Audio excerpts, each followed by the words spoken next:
Olá pessoal, sejam bem-vindos a mais um episódio. Hoje temos presença ilustre da nossa psicóloga Amanda e advogada trabalhista Beatriz. Sejam muito bem-vindas, meninas. Hoje nós vamos falar sobre a síndrome de burnout, um tema que está recorrente, no nosso ano, ainda mais com a pandemia. E esse ano tiveram algumas modificações, então hoje vamos falar um pouquinho. Mais uma vez, sejam muito bem-vindas. É uma honra tê-los aqui conosco para abordar sobre esse tema. No podcast anterior falamos sobre produtividade e nada mais do que justo entender um pouquinho dessa síndrome. Bora lá para mais um papo legal. Então, Amanda, pode começar se apresentando, falando um pouquinho de você. Bom, eu sou psicóloga, atuo na clínica atualmente, E meu foco principalmente são os jovens adultos e é uma demanda recorrente principalmente quem está ingressando agora no mercado de trabalho e principalmente agora na pandemia que isso piorou bastante, É uma síndrome que pouco tempo foi colocada, tem uma relação muito grande com o trabalho, Então é um excesso de trabalho, está muito relacionado a isso e acho que vocês veem bastante, Já que dentro do trabalho, coisas trabalhistas, os sintomas são bem variados, mas se confunde bastante com ansiedade, depressão e então vem bastante questões como não conseguir mais fazer o que fazia antes, uma produtividade excessiva, então uma compensação excessiva, então tudo é muito excessivo, dentro ali dessa síndrome. Entendi, mas a ansiedade é um dos sintomas da síndrome? Eu não entendi isso. É muito confundido, Às vezes a pessoa não entende se ela está com ansiedade, se ela está com a síndrome. Os sintomas são parecidos, Quando a pessoa começa a chegar no trabalho ou tem que fazer aquele trabalho para entregar e começa a se sentir ansiosa, começa a procrastinar, deixar para fazer depois, começa a se sentir mal, falta de ar, fadiga, dor de cabeça, dor de barriga, Esse tipo de sintoma. Então começa a vir não consegue dormir, então começa a vir uma confusão do que eu estou sentindo, Por conta do trabalho. Entendi. Está diretamente ligado, Senão seria outra coisa, relacionada a outra coisa. Entendi. E Bia, se apresenta, fala um pouquinho de como funciona a síndrome no direito trabalhista, Bom, meu nome é Beatriz, eu sou advogada, formada, fiz pós-graduação em Direito do Trabalho e Processo do Trabalho. E bom, hoje, essa síndrome ela está bem especificada ali, inclusive esse ano, em 2022, que a OMS considerou ela como uma doença relacionada ao trabalho.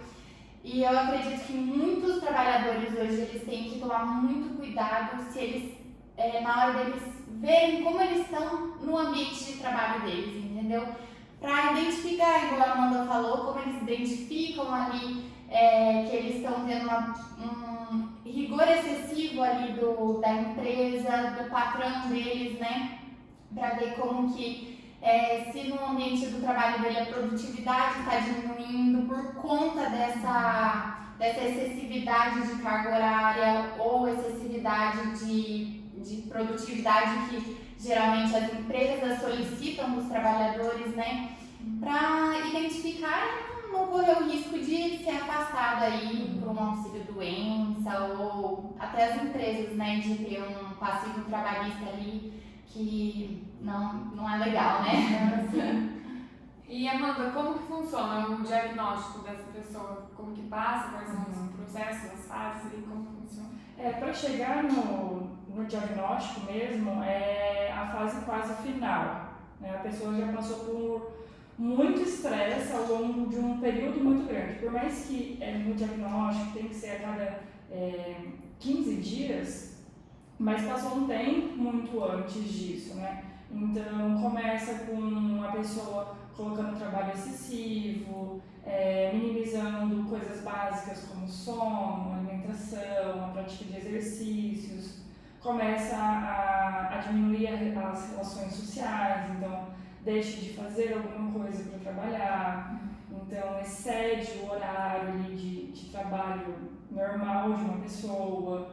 Então sempre vão sendo coisas extremamente excessivas, uma irritabilidade, né? Um cansaço muito grande. Então tudo isso vai caminhando até conseguir chegar nessa síndrome. A pessoa que começa a sentir isso eu sempre falo que é um cansaço muito diferente do cansaço físico. Quando você vai lá na área, fica na academia, você sente o seu corpo cansado. Quando você tá com essa síndrome, você não é só chegar e falar assim, você tá cansada, vai lá dormir. Não é isso, né? O dormir, daí você vai lá, dorme, você acorda, mas você fala assim, nossa, mas eu acordei cansada, eu continuo cansada. Então tem muito essa relação de sua cabeça tá cansada, emocionalmente você tá cansado, fadigado, estressado, e a busca por profissionais, tanto o psicólogo quanto o psiquiatra, para fazer esse diagnóstico, e cada caso onde dá para entrar com a intervenção da psicoterapia e da medicação. Né? É claro que dá para fazer um ou dá para fazer outro, mas os estudos mostram que sempre, tanto Junto, né? com ansiedade, depressão também é assim, os dois juntos sempre são melhores. Mas aí o médico consegue observar, né, e medicar o nível. Porque tem diferentes graus. É isso que eu ia perguntar, se existe diferença de níveis da síndrome e se é possível algum comportamento, alguma medida que dá para impedir para que essa pessoa venha a essa exaustão e, consequentemente, adquirir tanto para o paciente, tanto também como as empresas deveriam agir para que ajudasse o empregado ou o funcionário também passar por esse período. Nós estamos aqui com a advogada trabalhista que nos afirmou que a pessoa tem direito, que ela vai receber por esse período, mas se a postura também do empregador conta para evitar esse tipo de síndrome. Gostaria de entender um pouquinho melhor sobre isso. A gente hoje vive muito no piloto automático, né? A primeira coisa que eu penso é sempre a gente se conhecer um pouco e sair um pouco do piloto automático. Porque senão a gente está muito imerso nessa cultura de a gente precisa trabalhar, a gente precisa produzir, a gente só está sendo bom se a gente estiver produzindo alguma coisa. E produzindo alguma coisa em relação a trabalho. Né? Se eu estiver aqui com a minha família, se eu estiver aqui confraternizando, não é produção. Eu não estou sendo eficiente. Tá sendo. Mas a nossa sociedade impõe que a gente tem que sempre produzir com o trabalho. E quando isso se torna muito mais excessivo, quando você olha para os seus comportamentos e começa a deixar de fazer várias coisas que são importantes para você, como tomar um café da manhã com os meus pais, com a minha família, começa sempre a tirar isso e sempre colocar o trabalho em cima, são alguns aspectos que dá para perceber. Eu sempre penso assim, quando uma pessoa ela vai casar, ela vai se dedicar um pouco mais naquele período para aquilo, para o casamento. Então é um período, né? Ela entende isso. Mas, por exemplo, já pensou se essa pessoa fosse casar eternamente, sempre se dedicando e tendo mais essa função? Seria estressante demais, né? Então a gente tem que parar e pensar, poxa, até onde vai o meu trabalho, até onde eu vou, até onde o que eu quero. Então há uma necessidade também da postura do empregador em ter ali um código de ética e saber o momento em que ele pode contar com o seu empregado, e também eu vejo a necessidade, pelo que afirmou, da própria pessoa aprender a colocar limites. Então, por isso da importância do autoconhecimento, porque talvez seja uma pessoa que sempre trabalhou e tem essa dificuldade de impor limites. Então, é uma responsabilidade tanto do empregado quanto do empregador para evitar. Porque às vezes o próprio empregado ele não vai perceber que ele está com isso, são as pessoas ao redor que vão falar, você está muito isolado no trabalho, né? Ou se a pessoa já faz terapia, em conversa, né? Às vezes na sessão dá pra você descobrir, né? Mas assim, eu vejo que as pessoas mesmo, elas não têm noção do que tá acontecendo, a não ser que ela chega num nível que ela não aguenta mais mesmo, né? Que chega no nível de exaustão e a pessoa desliga. Não é como se fosse o celular. Aí pode dar muito problema, né? Aham. E problema daí acaba que no resto do corpo também, né? Aparecendo outras doenças, né? Gera uma ansiedade muito grande, né? A ansiedade é quase como morbidade de todas as doenças, assim, mas aparece bastante. O limite é a questão que é mais importante, tanto pré a síndrome e quanto pós-síndrome. Né? Uma pessoa diagnosticada e depois, como que ela vai viver essa vida? Ela tem que colocar os limites. Depois já ter tido assim, me tratado. Depois. E é uma coisa Você vai eterna, conviver, né? Limite é uma coisa que a gente tem que colocar eternamente na nossa vida. É possível, mesmo após o tratamento com terapia ou o tratamento com a medicação, essa pessoa, é possível ela retornar ao trabalho ou muitas vezes trabalhar na terapia, ela tem que desvincular mesmo, porque aquele trabalho adoeceu tanto ela e a minha dúvida também seria na parte jurídica, havendo essa consequência da pessoa ter adoecido e não ser possível dela ser reinserida no trabalho, e seria o caso de indenização, se é possível isso, seria até mesmo parecido com a questão da estabilidade da gravidez, né, com a pessoa. Então, nesse sentido que eu queria entender um pouquinho. Entendi. Eu acredito assim, que a pessoa ela tem que estar em constante ali, tratamento com uma psicóloga, né, ou um psiquiatra, um profissional competente ali, e identificando. E conforme ela for identificando e tiver realmente o diagnóstico da síndrome de Burnout, ela vai avisar o empregador ali e o empregador vai tomar as medidas necessárias. Então, se ela ganhar um afastamento assim de uns 30 dias, ela já consegue nos 15 primeiros dias conseguir ali o afastamento remunerado pelo empregador, e depois do 16º dia em diante seria a incumbência do INSS afastar por um auxílio doença, né? E aí, como essa doença agora virou uma doença relacionada ao trabalho, no INSS, quando você for solicitar, algum trabalhador for solicitar esse auxílio doença, ele teria que pedir como se fosse acidentário mesmo, porque é uma doença relacionada ao trabalho, entendeu? Então ele ganharia essa estabilidade de 12 meses depois de ter alta do INSS, né?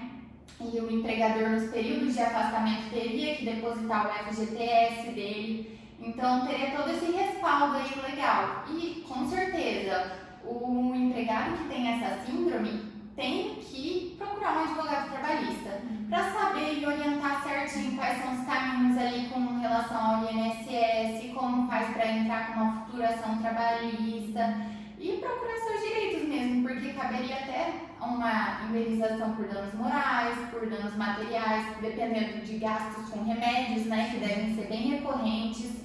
Então, teria tudo que ser analisado, assim, nessa situação. Então, se ficou afastado por 15 dias, o empregador paga. Passou, vamos supor que fique 6 meses afastado. E o INSS que vai fazer o pagamento. Isso, né? Aí se fica prorrogando porque a pessoa não melhora, ou porque pode ter, né, caso se a pessoa demora muito, né, pra melhorar. Então daí se por acaso demora, fica aí afastado. Fica afastado recebendo ali o auxílio doença. E tem que estar realmente em constante ali com avaliação com o psicólogo, porque ele que vai te falar se você vai conseguir ou não retornar ao seu trabalho, entendeu? Porque se for uma doença que você não vai conseguir mesmo retornar, o INSS você pode até solicitar uma aposentadoria por invalidez ali, né? Então, essa é a minha dúvida.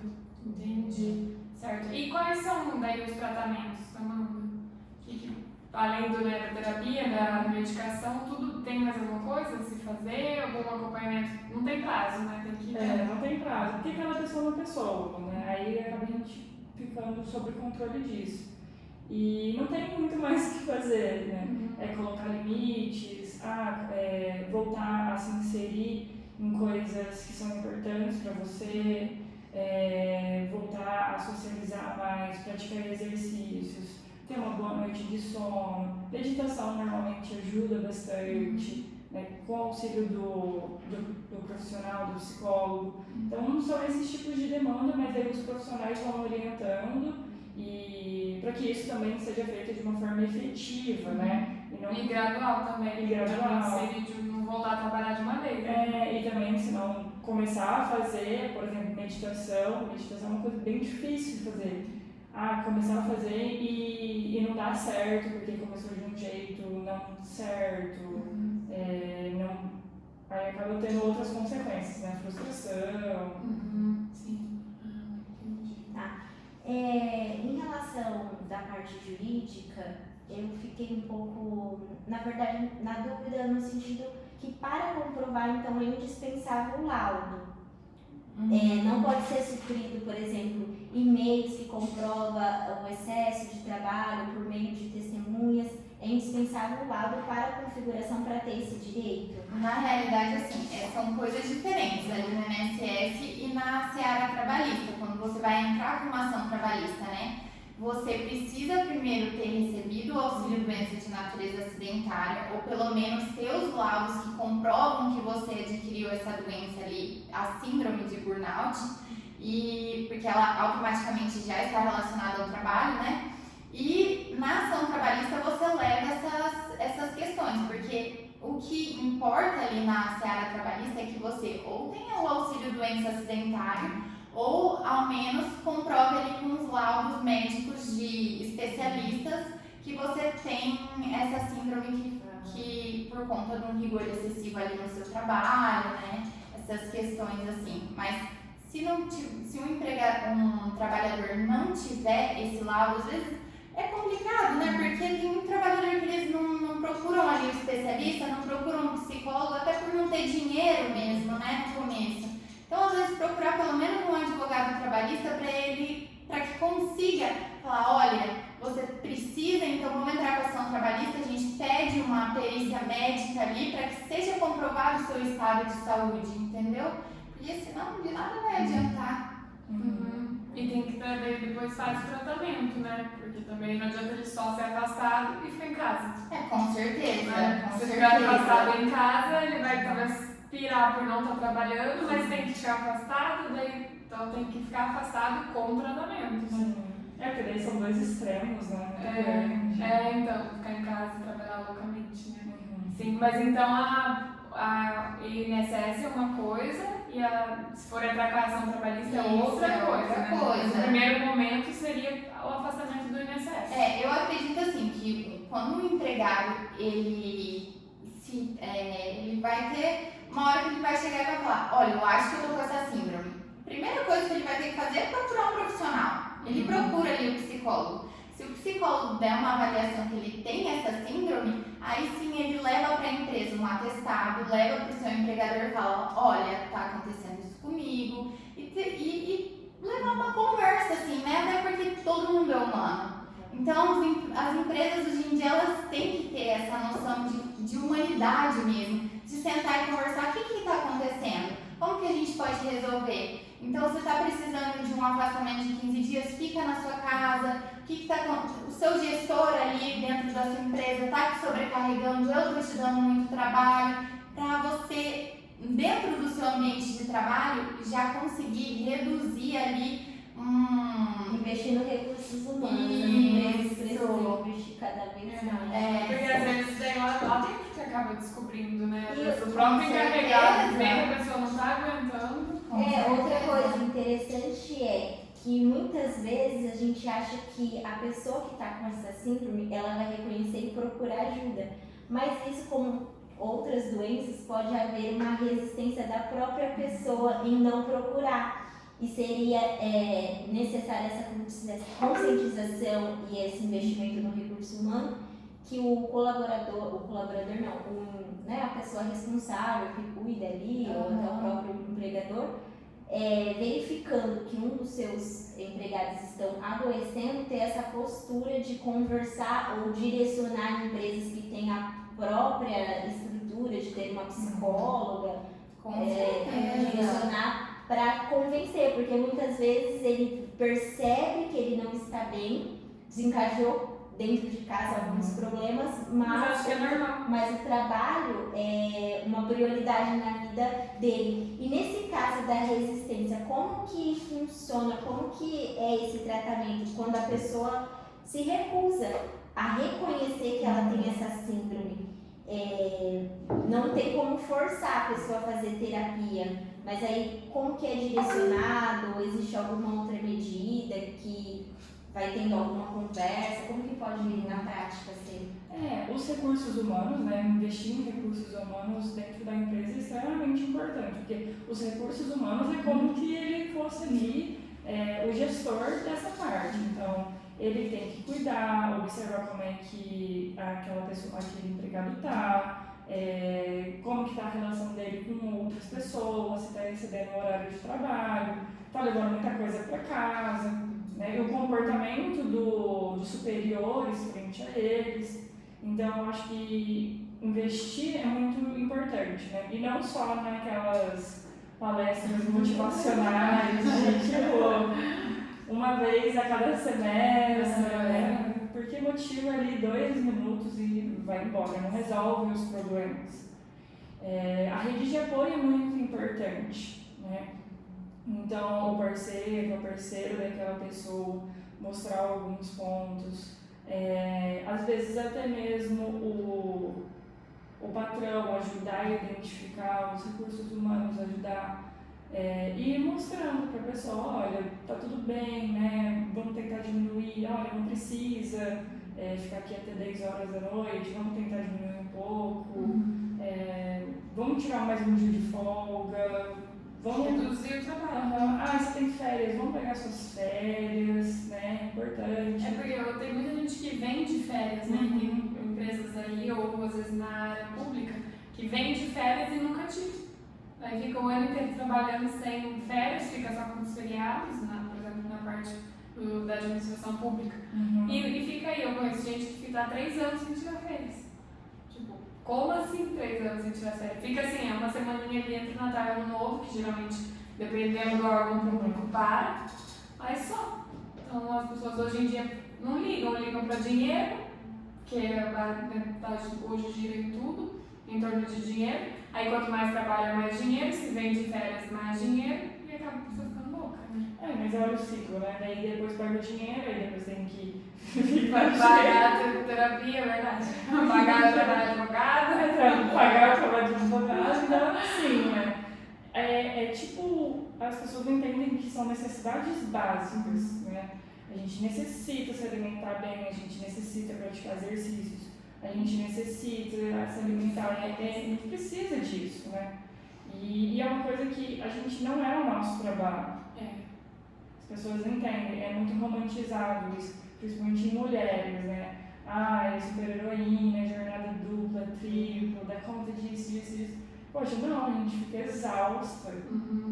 Então, a gente não tem que romantizar isso. Mas é bem assim mesmo, né? Eu mesmo, quando eu fico, por exemplo, eu preencho todos os meus prazos, aí chega segunda tarde, eu não tenho nada pra fazer. Eu fico, meu Deus, como assim não tem nada pra fazer? Porque às vezes o que eu fiz? Eu trabalhei no sábado e no domingo, às vezes, né? Pra poder adiantar uns prazos, tudo aí chega na segunda tarde, não tem um prazo.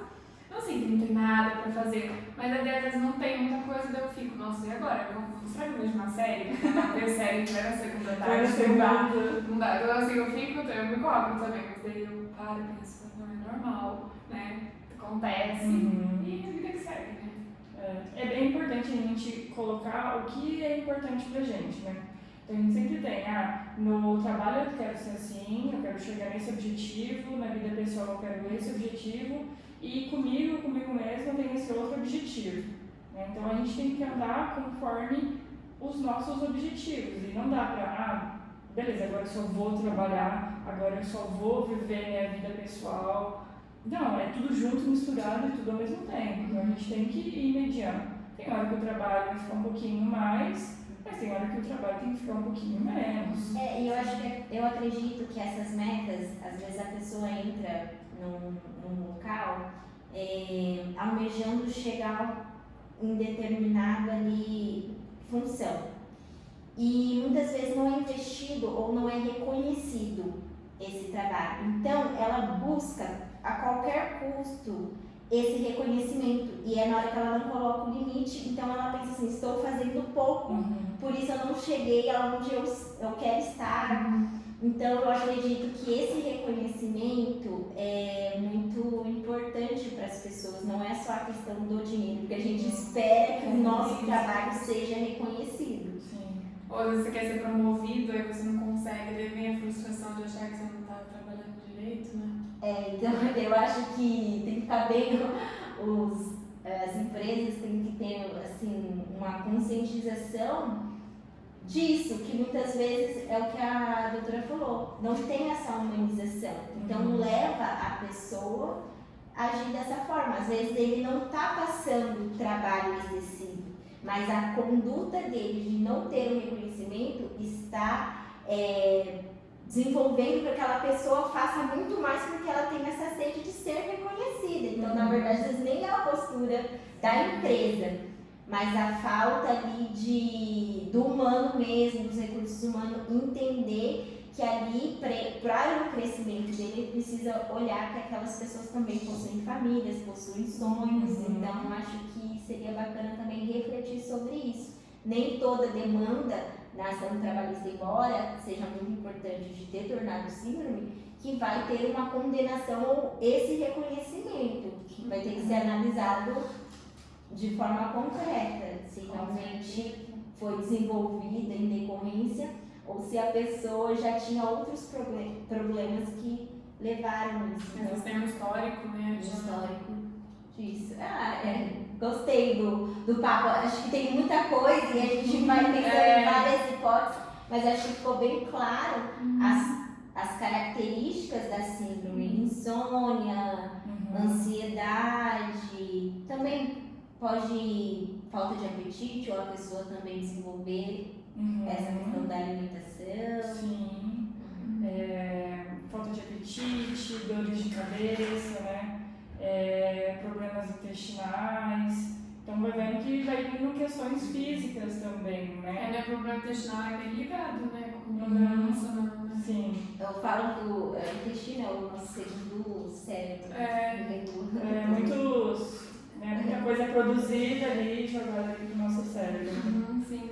Nós tivemos algumas perguntas no Insta, Amanda, você tem aí? Vamos ver se a gente respondeu todas as perguntas. Vamos ver. A gente recebeu algumas perguntas, vamos ver se respondemos. Sim, respondemos. Como é feito o tratamento, né? A redução da jornada de trabalho ajudaria a melhorar ou não?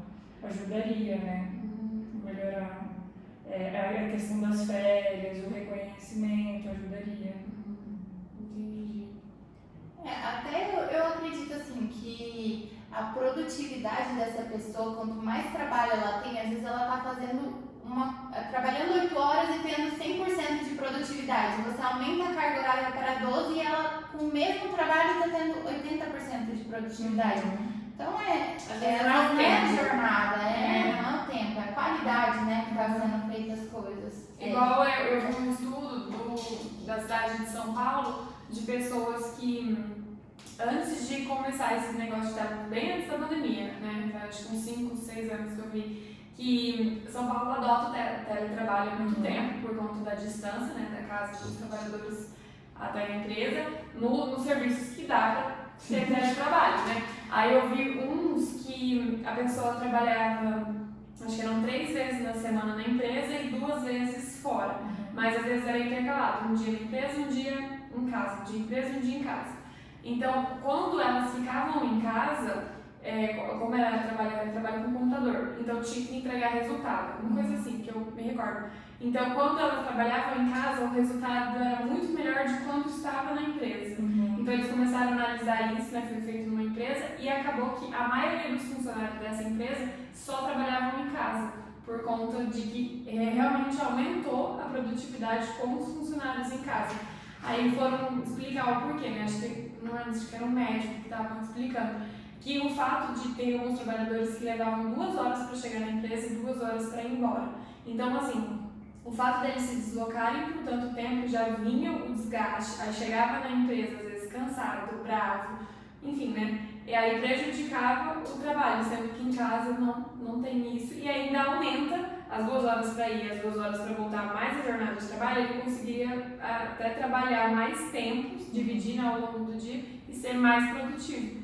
Então tem isso também, né? Com a pandemia. Eu acho que tem que analisar isso de uma forma bem cautelosa, porque assim, pela forma que às vezes é colocado, a empresa está vendo o resultado e esquecendo da saúde mental, porque ele só está vendo os números. E muitas vezes a pessoa, em busca do dinheiro, porque ela precisa, ela está trabalhando 24 horas dentro da casa dela.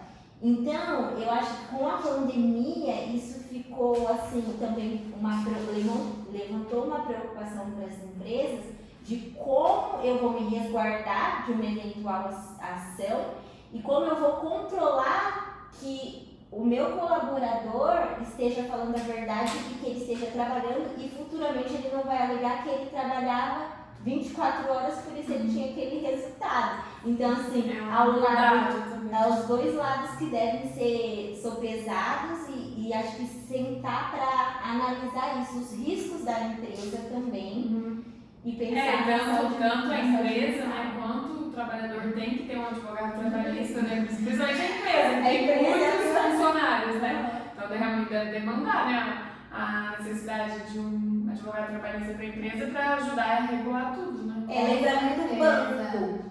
Trabalho o horário do bancário até certo momento, mas chega na agência, ele bate o ponto e continua na agência. Sim, não, com certeza. É complicado essa situação mesmo. Tem que ter muito resguardo ali de um advogado para estar junto com a empresa e também o trabalhador, né? Para ele saber o quanto que a empresa está cobrando ele e quanto ele pode dar e oferecer ali para aquela empresa, né? E quanto a empresa pode exigir desse empregado. E uma cultura. Talvez hoje nós não estamos preparados para ter esse teletrabalho 100%, mas com essa cultura, com o reconhecimento da síndrome, as pessoas vão entendendo essa necessidade de olhar para a sua saúde mental. Uma amiga minha, ela trabalha em Berlim, né, na Alemanha, e ela fala, gente, é muito engraçado que o Brasil vive pro trabalho. Aqui as pessoas, o trabalho é só uma coisa a mais. Tipo, tá bom, eu tô trabalhando hoje, mas não tô bem. É normal os patrões liberarem quando a pessoa tá esgotada mentalmente, é normal ir pra casa. E ela falou que aqui, quando que vão te liberar porque você vai chegar pro seu patrão? Eu não tô bem mentalmente. Falou assim, bora. Quando que vão liberar? Nunca. Não libera nem por motivo de saúde, né, de maneira errada. Mas ela falou, aí eu fiquei pensando, nossa, aqui realmente a gente vive pra trabalhar. A gente que é autônomo, a gente tem essa vergonha de falar para o cliente, às vezes, muito isso, de falar assim, olha, não é tão urgente, eu posso te ligar porque eu estou tendo alguns problemas. A gente acha assim, não, isso vai soar antiprofissional. E talvez antiprofissional seja a sua conduta de estar fingindo ou não ouvindo de uma forma qualificada o seu cliente e não se entregando 100%. Eu reconheço isso, que muitas vezes para eu chegar nesse limite, até a gente falou no podcast anterior, foi difícil. E foi o que a Amanda falou, isso tem um impacto também nas suas relações sociais, né, familiares. Mas você se torna uma pessoa chata, você sai e só fala de trabalho. Deus me livre. Você nem sai. Até nem sai, que só sai e fica lá. Mas é isso, né, gente? Vocês querem colocar mais alguma coisa? Queria agradecer o convite, foi bem bacana conversar, aprendi várias coisas. Eu também, obrigada, gente. Tem assunto. Com certeza. Mas então é isso, gente, mais um episódio e nos vemos no próximo. Se tiverem alguma dúvida, podem mandar pra gente, que a gente repassa pras meninas e mandamos pra vocês, né, respondemos certinho. Mas então até o próximo episódio, muito obrigada e até mais. Até mais.